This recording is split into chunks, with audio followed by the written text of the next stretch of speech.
Hello दोस्तों, स्वागत है आप सभी का आपके अपने YouTube channel science by SD sir पर। दोस्तों, लास्ट टाइम हमने फर्स्ट लेक्चर के अंदर साइंस का इंट्रोडक्शन किया था। भी साइंस है क्या चीज। कंपटीशन एग्जाम में साइंस कम से कम 10 नंबर की 15 नंबर की हमारे 10-15 मार्क्स की पूछी जाती है। तो यहां से हम शुरुआत करते हैं। पीछे जो हमने जाना था थोड़ा सा क्विक रिवीजन उस चीज का लेते हैं। भी साइंस क्या चीज है, साइंस का अर्थ क्या है। साइंस का अर्थ हमने जाना था। चलो आइए इस लेक्चर की शुरुआत करते हैं। जय मां सरस्वती का नाम लेकर इस लेक्चर की शुरुआत करते हैं। तो साइंस हमने जानी थी कि साइंस का अर्थ क्या है।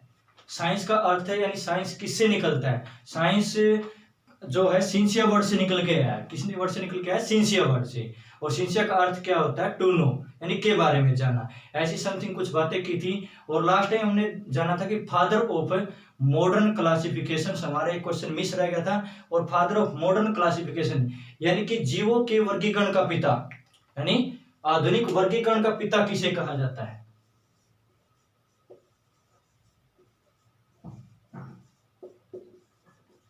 आधुनिक वर्गीकरण का पिता, आधुनिक वर्गीकरण का पिता किसे कहा जाता है? कैरोलस लिनियस को।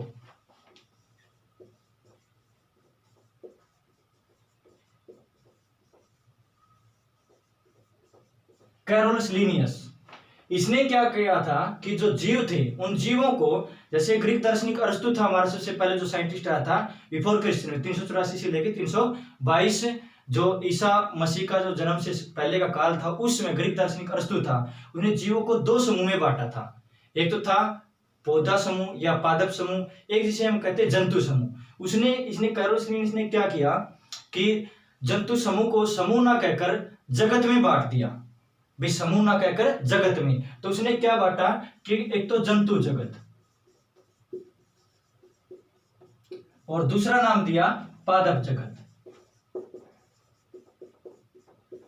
इसने किया क्या कि जंतु जगत और पादप जगत, इसने जो हमारे कैरोलस लिनियस थे, इसने यानी कि आगे चलकर यानी एक अपनी एक बुक लिखी थी। उस बुक का नाम था सिस्टमा ऑफ नेचर। उस बुक का नाम क्या था?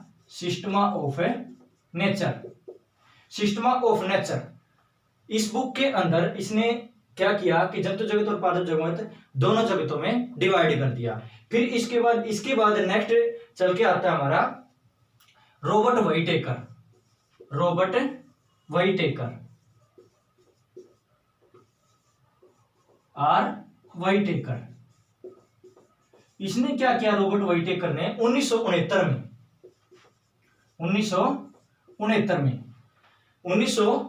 में इसने जीवों को सरल करने के लिए, यानी कि हमारी पूरी पृथ्वी के ऊपर करोड़ों की संख्या में अरबों की संख्या में जीव जंतु पाए जाते हैं। जितने भी हमारे विकसित जीव जंतु है या हमारे कीट पतंग है, उनको सरल करने के लिए, आसान करने के लिए इस वैज्ञानिक ने क्या किया कि जीवों को 5 जगत में बांट दिया गया, 5 समूह में। जो पहले नंबर का समूह था हमारा मोनेरा, और दूसरे नंबर का था हमारा प्रोटिस्टा। तीसरे नंबर पे हमने पढ़ा था फ्रेंड्स, तीसरे नंबर का था हमारा कवक, जिसे इंग्लिश में बोलते हैं फंजाई। क्या बोलते हैं इसको? फंजाई बोलते हैं। और फोर्थ नंबर का था हमारा पादप जगत, जो पहले से ही ऑलरेडी ये साइंटिस्ट बता चुके थे। और पादप जगत, फिर इसके बाद हमारा पांचवा है जंतु जगत। इस तरीके से मोनेरा ग्रुप के अंदर ऐसे इसने ग्रुप बांट दिए और इनको 1 बाय 1 हम स्टडी करते हैं।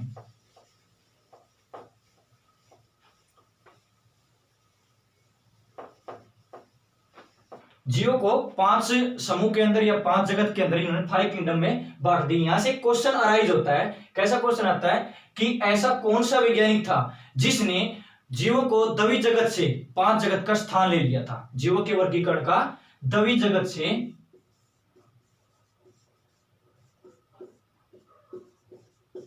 5 जगत में, 5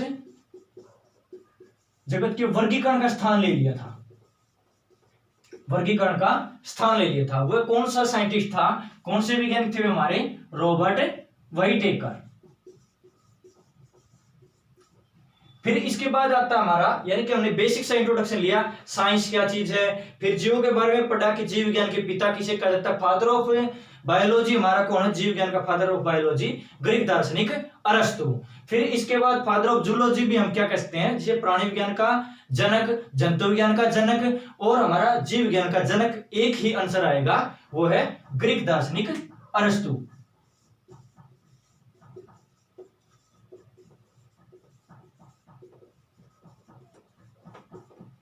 ग्रीक दार्शनिक अरस्तु। इसको ही जीव विज्ञान का पिता क्यों कहा गया था, क्योंकि इसने अपनी, यानी इसने दुनिया के सामने सबसे पहले अपने विचार प्रस्तुत किए थे जीवों के बारे में, पादप समूह के बारे में और जंतु समूह के बारे में अपने विचार प्रस्तुत किए थे। इस तरीके से हमने जीवों के बारे में जाना, पहले 2 और फिर इसके बाद 5 जगत में बांट दिया गया। फिर बात आती 5 जगत में कौन कौन सी थी, उसके अंडर 5 जगत जो है उसके अंदर जैसे मोनेरा आता है, मोनेरा, तो मोनेरा ग्रुप में कौन कौन से जीव शामिल हैं, हमें ये पता होना चाहिए। तो मोनेरा ग्रुप के अंदर हमारे कौन कौन से जीवाणु, जिसे हम बैक्टीरिया बोलते हैं, बैक्टीरिया, इंग्लिश वर्ड क्या है इसका, बैक्टीरिया। इसके बाद इसी का पार्ट है साइनोबैक्टीरिया,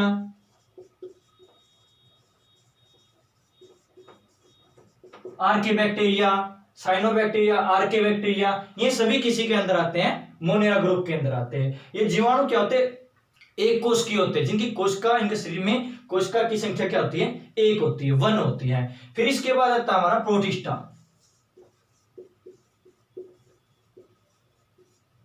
प्रोटिस्टा ग्रुप के अंदर क्या आता है, जैसे प्रोटोजोआ वर्ग के, जैसे युगलिना है,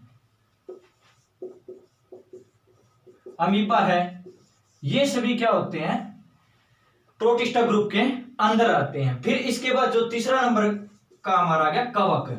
अब कवक को हम इंग्लिश में बोलते हैं फंजाई, क्या बोलते हैं, फंजाई बोलते हैं।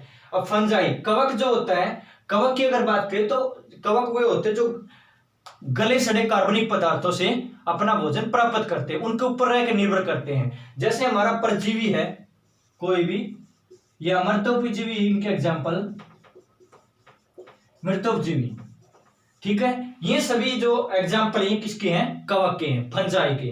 डेवलोटी पे जैसे हमने देखे ना, तो वे क्या होते हैं, कवक ही होते हैं, फंजाई होती है, फफूंदी जिसे हम कहते हैं। 4th नंबर का हमारा कौन सा आता है,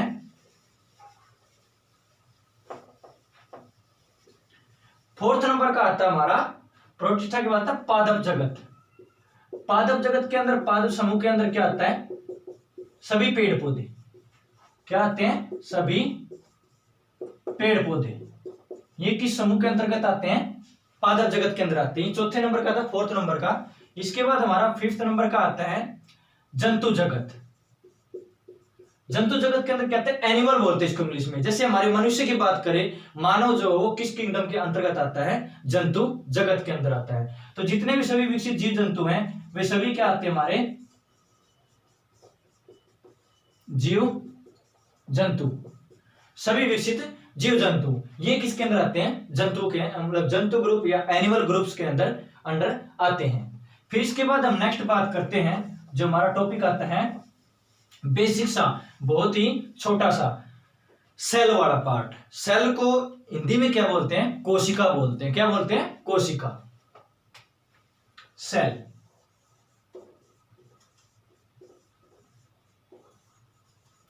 कोशिका।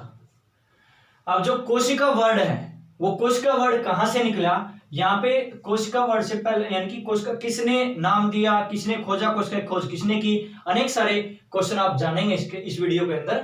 तो जैसे अगर हम देखें कोशिका, जो कोश वर्ड है, कोशा वर्ड है, यानी कि एक वैज्ञानिक थे, उनका नाम था रॉबर्ट व्हाइटेकर। वे इंग्लैंड से संबंध रखते थे। सन 1665 की बात है, 1665। तो 1665 ईस्वी में रॉबर्ट व्हाइटेकर आए, रॉबर्ट व्हाइटेकर नहीं, Robert Hooke, very sorry, Robert Hooke. तो कैसे कोशिका आती है और कैसे रॉबर्ट हुक आता है, इसके दोनों का मैच कर सकते हैं ऐसे ट्रिक बना के। तो रॉबर्ट हुक ने क्या किया, ऐसे कारक की छाल थी मधुमक्खी के छत्ते की तरह, आपने देखे होगा मधुमक्खी का छत्ता, तो उसके अंदर ऐसे कॉक्स होते हैं, कक्ष होते हैं ऐसे, ठीक है। ये जो कक्ष हैं, इनको रॉबर्ट हुक ने कोशा वर्ड नाम दे दिया। क्या दे दिया, कोशा। और कोशा का मतलब ही क्या होता है, कक्ष होता है, और कक्ष का मतलब क्या था, रूम। ऐसे छोटे छोटे लिटिल रूम थे, तो उन्हीं को नाम कोशा से वर्ड क्या पड़ गया, कोश का नाम पड़ गया। तो रॉबर्ट हुक ने 1665 ईस्वी में कोश की खोज की थी। सबसे पहला क्वेश्चन यहाँ से अराइज होता है कि कोशिका की खोज किस वैज्ञानिक ने की थी, तो रॉबर्ट हुक ने की थी। किसने की थी, रॉबर्ट हुक ने। इसके बाद हमारा नेक्स्ट आता है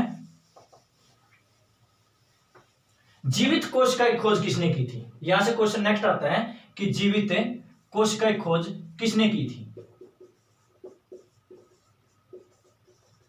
जीवित कोशिका की खोज किसने की थी, एंटोनी वान लीवेनहोक ने, लीवेनहोक ने की थी, लीवेनहोक ने, एंटोनी वान लीवेनहोक ने की थी। कब की थी, इसके ठीक है, जैसे 1665 में किसकी की थी, कार की छाल के ऊपर, ठीक है, मृत कोशिका की थी। ये कौन सी थी, मृत कोशिका की खोज थी। इसमें एंटोनी लीवेनहोक ने जीवित कोशिका की खोज की थी। किसके रूप में की थी, बैक्टीरिया के रूप में।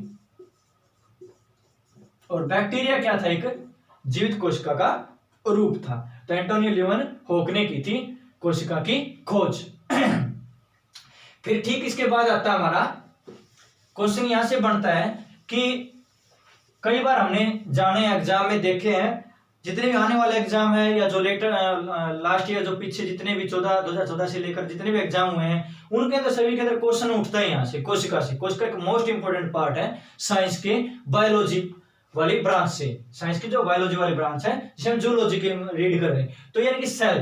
तो यहां से क्वेश्चन आता है कि सबसे बड़ी कोशिका, सबसे बड़ी कोशिका, सबसे बड़ी कोशिका का नाम क्या है, सबसे बड़ी कोशिका का नाम है शुतुरमुर्ग का अंडा, शुतुरमुर्ग का अंडा। अब शुतुरमुर्ग का अंडा, इसका साइज पूछा जाता है, यहां से साइज होता है 170 mm, यानी माइक्रोमीटर। कोशिका जो होती है वो किस में मापी जाती है, म्यू, ऐसे साइज होता है माइक्रोमीटर में, माइक्रो, इसमें मेजर की जाती है। फिर इसके बाद आता है सबसे छोटी कोशिका। कौन सी कोशिका, सबसे छोटी कोशिका। तो सबसे छोटी कोशिका का नाम क्या है, माइकोप्लाज्मा, माइकोप्लाज्मा। सबसे छोटी कोशिका का नाम क्या है, माइकोप्लाज्मा। फिर इसके बाद आता है नेक्स्ट क्वेश्चन आता है कि सबसे लंबी कोशिका। अब सबसे लंबी कोशिका क्या होती है, जैसे हमारा शरीर होता है उसके अंदर जो तंत्रिकाएं होती है, जैसे ब्रेन के अंदर तंत्रिकाएं होती है रेशे के रूप में, जो हमारी सूचनाएं क्या करती है, यानी एक जगह से दूसरी जगह पे ट्रांसफर करने का कार्य करती है, तो वो क्या होती है, सबसे लंबी कोशिका। सबसे लंबी कोशिका की अगर हम बात करें तो वह तंत्रिका तंत्र की न्यूरॉन कोशिका, तंत्रिका तंत्र की न्यूरॉन कोशिका, तंत्रिका तंत्र की न्यूरॉन कोशिका, ये हमारी सबसे लंबी है। फिर अगर हम बात करें मानव शरीर की सबसे छोटी कोशिका कौन सी है, मानव शरीर की सबसे छोटी कोशिका, तो मानव शरीर की सबसे छोटी कोशिका है हमारी आरबीसी, आरबीसी। आरबीसी की सभी ने फुल फॉर्म का पता है, आप लोग कमेंट में बताओगे कि आरबीसी की फुल फॉर्म क्या है। इसके बाद हम जानेंगे इसका आंसर, आप रिप्लाई करोगे कि आरबीसी की फुल फॉर्म क्या है, ये किस से संबंधित है। आरबीसी हमारा, छोटा हिंट बता देता हूं, आरबीसी हमारा रक्त का घटक है, नहीं रक्त से संबंध रखती है, लेकिन आरबीसी की फुल फॉर्म आपने सभी लोगों ने बतानी है। फिर इसके बाद जैसे मानव शरीर की सबसे छोटी कोशिका की, सबसे बड़ी कोशिका, सबसे छोटी कोशिका, सबसे लंबी कोशिका। फिर यहां से क्वेश्चन उठता है कि कोशिका हमारे सामने प्रेजेंट हो, यानी शरीर की जो जीव का जो शरीर होते हैं उसकी यानी कि प्रकारात्मक या संरचनात्मक इकाई, संरचनात्मक या कार्यात्मक, संरचनात्मक और कार्यात्मक इकाई जो है वो हमारी कोशिका है। सबसे छोटी जो यूनिट है, तो सबसे छोटी इकाई यानी जीव के शरीर की संरचनात्मक और कार्यात्मक जो इकाई है, जो कार्य करती है, जिसके द्वारा कार्य होता है, वो क्या हमारी सेल है। और यहां से क्वेश्चन आता है कि कोशिका का अध्ययन क्या कहलाता है। यहां से कई बार स्टडी, मैंने एक लास्ट टाइम एक वीडियो डाली थी जिसमें 15 मैंने ब्रांच डाली हुई है, वहां से तो वो आप रीड कर लोगे, तो उसी के अंदर आपने देखना कि वहां से जैसे क्वेश्चन मैंने बताया हुआ है कि कोशिका का अध्ययन किसके अंदर किया जाता है, तो कोशिका का अध्ययन कोशिका का अध्ययन साइटोलॉजी, जैसे सी से सेल इंग्लिश वर्ड है कोशिका का, और साइटो वर्ड आ जाएगा, इससे क्या आ जाएगा साइटो। तो साइटो और लॉजी के लिए हम क्या कर देंगे स्टडी।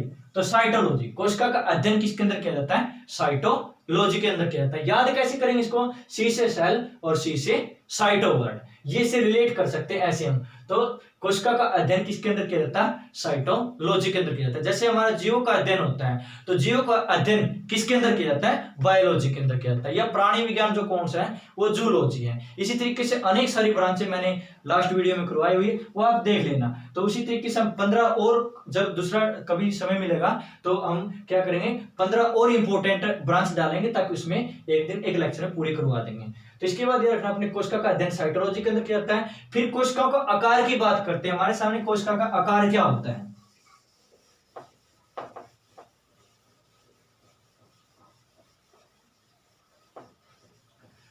यानी कोशिका अगर हमारे सामने पड़ी हो या हमारे सामने रखी हो, मान लिया हमने क्या करना है उसका एक्सपेरिमेंट करना है, तो कोशिका होती क्या हमारे सामने मन में इमेज बनेगी ना, माइंड में इमेज बननी चाहिए कि ये चीज क्या है। जैसे लाइक एग्जांपल किया, जैसे हमारे सामने टेबल है, तो टेबल का पता है ना 4 टांगे होती है और ऐसे होती है, यानी कि नीचे की तरफ फ्लैट होती है। तो इसी तरीके से हमारे मन में इमेज बननी चाहिए कोशिका होती कैसी है। तो कोशिका का अगर हम बात करें तो कोशिकाओं का आकार,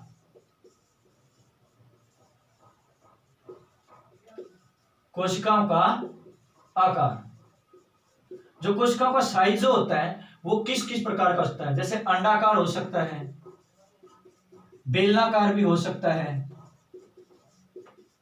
पंचकोणीय भी हो सकता है।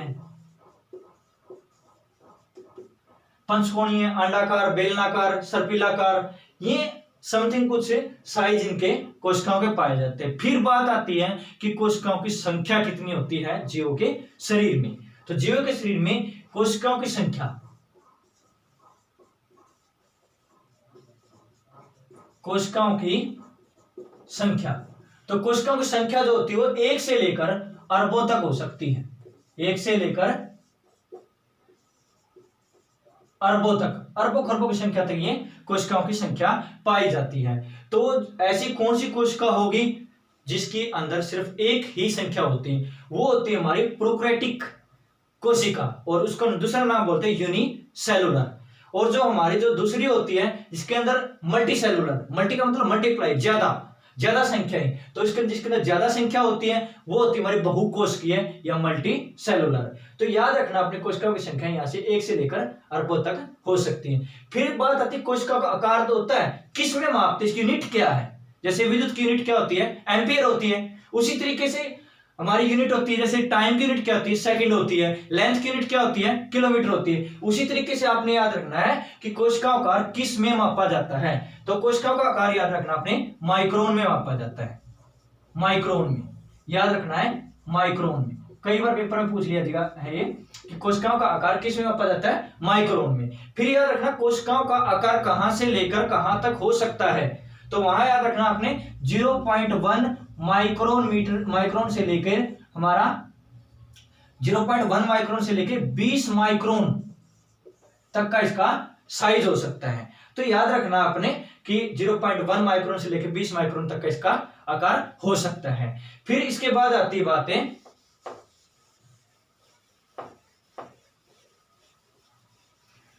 फिर पढ़ेंगे हम सेल 2 टाइप की होती हैं, कोशिका जो होती है, कोशिका को इंग्लिश में बोलते हैं सेल। कोशिका होती है 2 टाइप में। अब वो 2 टाइप कौन कौन सी होती है कोशिका की, एक होती है प्रोकैरियोटिक कोशिका, प्रोकैरियोटिक कोशिका, और दूसरी होती है यूकैरियोटिक कोशिका। ये होती है प्रोकैरियोटिक कोशिका, यूकैरियोटिक कोशिका। फिर प्रोकैरियोटिक कोशिका की बात करें, प्रोकैरियोटिक जो कोशिका होती है इसको ऐसे लिखेंगे इंग्लिश में प्रोकैरियोटिक सेल, ठीक है। और ये होती है यूकैरियोटिक, यूकैरियोटिक, ये यूकैरियोटिक होती है, यानी इसके अंदर संख्या ज्यादा, 1 से ज्यादा होगी, 1 से संख्या क्या होगी ज्यादा होगी। फिर इसके बाद इसके अंदर क्या होती है एक संख्या होती है, यानी कि ऐसे जीव जो जिसके अंदर संख्या ही 1 हो तो क्या होता है प्रोकैरियोटिक कोशिका वाला होता है। फिर यहाँ से डिफरेंस पता करेंगे प्रोकैरियोटिक कोशिका कौन सी होती है, यूकैरियोटिक कोशिका वाले जीव कौन से होते हैं। तो वहां से आपने याद रखना, पहला जो हमारा आता है, पहला जो मेन डिफरेंस होता है, इसके अंदर से हमारा कोशिका का हमने सामने जैसे स्ट्रक्चर बना लिया, जैसे प्लांट सेल होती है। अब प्लांट सेल कौन सी होती है, जिसे हम हिंदी में बोलेंगे पादप कोशिका। क्या बोलेंगे, पादप कोशिका। नेक्स्ट लेक्चर में हम इसका क्या करेंगे, पार्ट ऑफ द सेल करेंगे। जब पार्ट ऑफ द सेल करेंगे तो उसमें से आपको हर एक स्ट्रक्चर बताएंगे, स्ट्रक्चर के माध्यम से कि भी कोशिका के अंदर ये हमारा केंद्रक होता है। क्या होता है, केंद्रक, जिसे हम न्यूक्लियस बोलते हैं। क्या बोलते हैं, न्यूक्लियस। तो यहाँ पे याद रखना आपने, यहाँ पे याद रखना है कि इसके अंदर सुसंगठित केंद्रक नहीं पाया जाता, यानी केंद्रक पूर्ण विकसित नहीं होता, पूर्ण विकसित नहीं होता, लेकिन इसके अंदर पूर्ण विकसित होता है। इसके अंदर केंद्रक क्या होता है, पूर्ण विकसित नहीं होता है, इसके अंदर होता है। यानी प्रोकैरियोटिक सेल के या प्रोकैरियोटिक कोशिका के जितने भी जीव होते हैं उनके अंदर केंद्रक नहीं पाया जाता, और केंद्रक नहीं होगा तो वो यानी कि पूरी पूरी सेल वो सर्वाइव नहीं कर सकती। इसी तरीके से हमारा केंद्रक पूर्ण है। तो अगला है हमारा इसके बाद, यानी इसके अंदर एक राइबोसोम होता है, जैसे राइबोसोम है, लाइसोसोम है, माइटोकॉन्ड्रिया है, गाल्जी काय है, गाल्जी काय। तो ये सभी जो अंग होते हैं, ये पार्ट ऑफ द सेल होते हैं, इनमें इसमें नहीं पाए जाते, इसका अभाव होता है, लेकिन इसके अंदर क्या होते हैं, पाए जाते हैं। इसका एक और मेन पार्ट है जो तीसरा, यानी ये राइबोसोम, लाइसोसोम, माइटोकॉन्ड्रिया, गाल्जी काय आप लोगों को नहीं लगेगा क्योंकि हम पढ़ते नहीं, इसलिए हमने क्या करना है कि अच्छी तरीके से इनका रिवीजन करना है। तो हमारे को जैसे रिवीजन करेंगे, राइबोसोम, लाइसोसोम, माइटोकॉन्ड्रिया, गाल्जी काय, ये पार्ट ऑफ द सेल होते हैं, जैसे हमारे नाक, कान होते हैं, इस तरीके के अंग होते हैं सेल के भी, कोशिका के भी। और कोशिका के अंदर ये यानी कि प्रोकैरियोटिक कोशिका जो होती है उनके अंदर नहीं पाए जाते, लेकिन इसके अंदर पाए जाते हैं। एक राइबोसोम होता है इसके अंदर, वो राइबोसोम क्या होता है, मैं बात करूं राइबोसोम की। जो राइबोसोम होता है इसमें वो दो प्रकार के पाए जाते हैं। वो प्रोकैरियोटिक की बात है, ये मैं यहाँ पे थोड़ा इंडिकेशन कर रहा हूँ, यहाँ पे प्रोकैरियोटिक और यहाँ पे यूकैरियोटिक, याद रखना।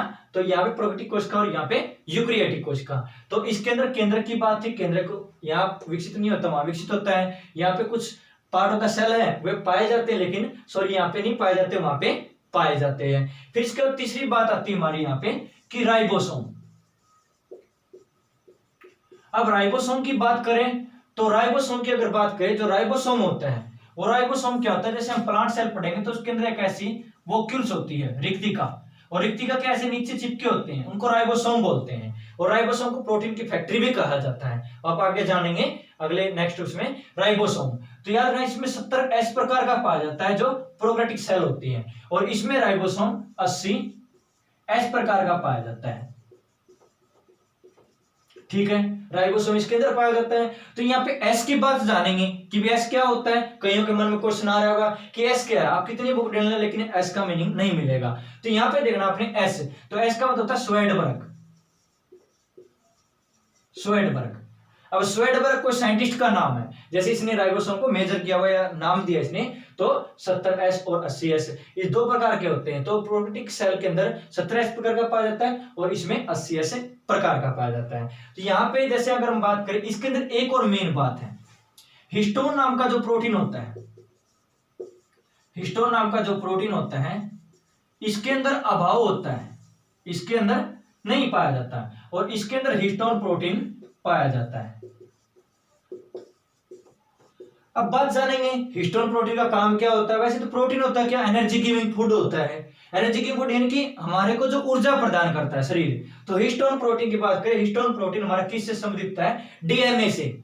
डीएनए क्या होता है, डीऑक्सीराइबो न्यूक्लिक अम्ल। तो यानी कि जो जनन में काम आता है, मेनली बात करें तो प्रोटीन, हिस्टोन प्रोटीन हमारा जनन में काम आता है, यहाँ पे हमेशा याद रखना है। तो यहाँ पे इसके अंदर जनन नहीं हो पाता और इसके अंदर जनन हो पाता है यूकैरियोटिक सेल के अंदर। तो आपने ये बात रखनी है, हिस्टोन प्रोटीन इसके अंदर नहीं होता, उसके अंदर होता है। फिर इसके अंदर एग्जांपल जानेंगे कि प्रोकैरियोटिक सेल जो किस किस में पाई जाती है। तो याद रखना आपने, जीवाणु जितने भी हैं, बैक्टीरिया, बैक्टीरिया और नील हरित शैवाल, नील हरित शैवाल, ये इसके एग्जांपल बैक्टीरिया, नीलहरित शैवाल, इनके अंदर प्रोकैरियोटिक कोशिका पाई जाती है। पेपर में ऐसे कह देगा कि बैक्टीरिया के अंदर बैक्टीरिया के अंदर किस प्रकार की कोशिका पाई जाती है, तो वहां पे याद रखना अपने बैक्टीरिया के अंदर कौन सी कोशिका पाई जाती है, प्रोकैरियोटिक सेल पाई जाती है। इसी तरीके से हमारी बात करें आगे की तो यूकैरियोटिक सेल के अंदर सभी विकसित